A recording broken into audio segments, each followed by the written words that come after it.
about 2 weeks away from the next Republican primary debate, and some candidates are still trying to meet the RNC's requirements. Former Arkansas Governor Asa Hutchinson is one of them.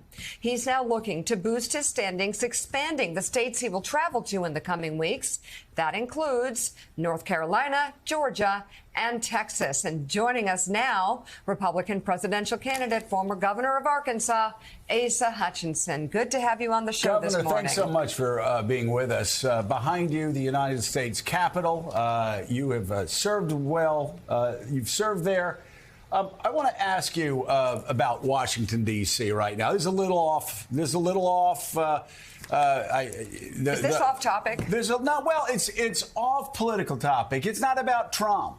And it's not about getting into the next debate. It's actually about an issue, and it's crime. And I know Republicans have loved to say crime only happens in Democratic cities. That's not true. It happens in, the worst crime cities were in Louisiana and Mississippi. It happens in Florida, Jacksonville, et cetera, et cetera. But I want to talk specifically about the city that you're in right now.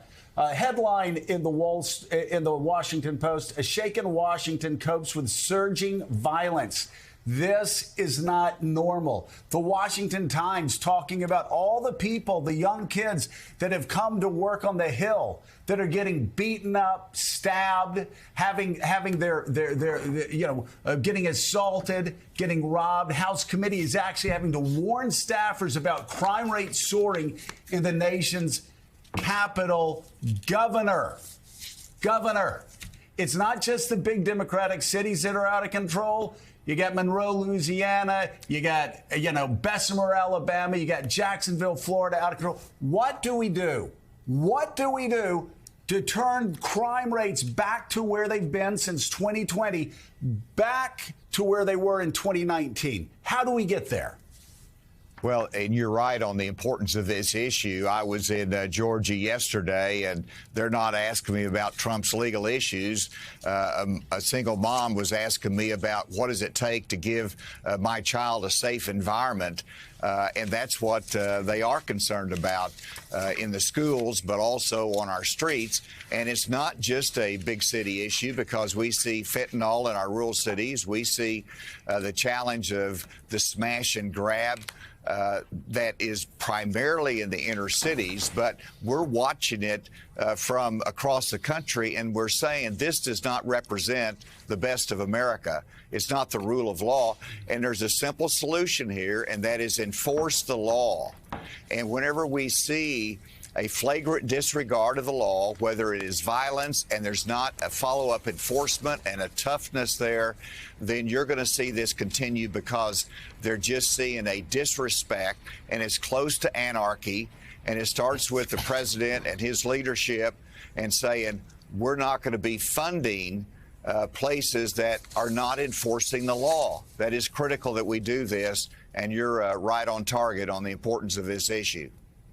Well, there's a pull quote, this Washington Post article, that says, from a person whose neighborhood is racked with crime, there are no consequences.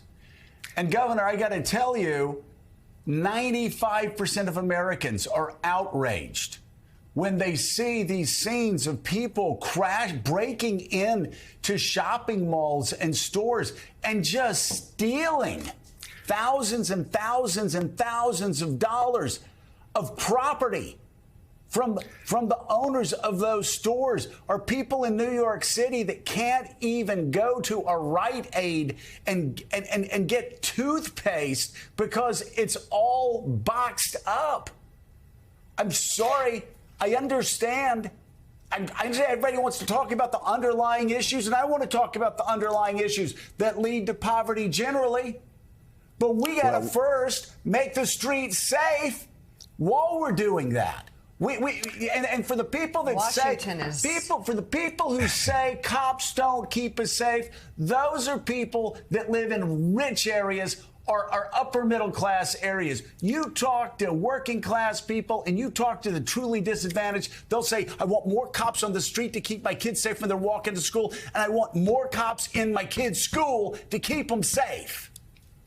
Absolutely. And that is why, as governor of Arkansas, we gave our men and women in blue a $5,000 stipend just to say we appreciate you. We raised the pay of our state police because it is critical for the recruitment of our police officers and to showcase that we're backing them up.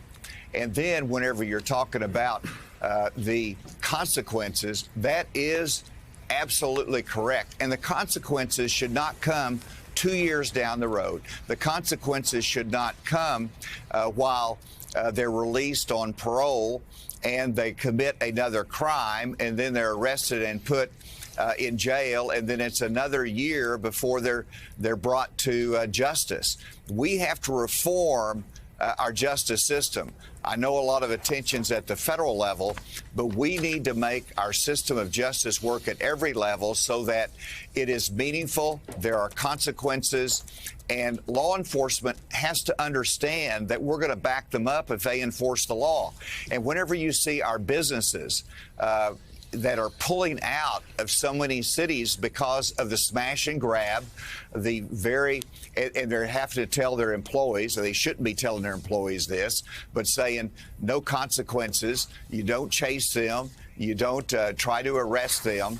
There has to be those consequences, and it starts at our local communities, and the public needs to stand up and say, this is unacceptable in our community. This nation is founded on the rule of law, and as a former federal prosecutor, I see the importance of that every day.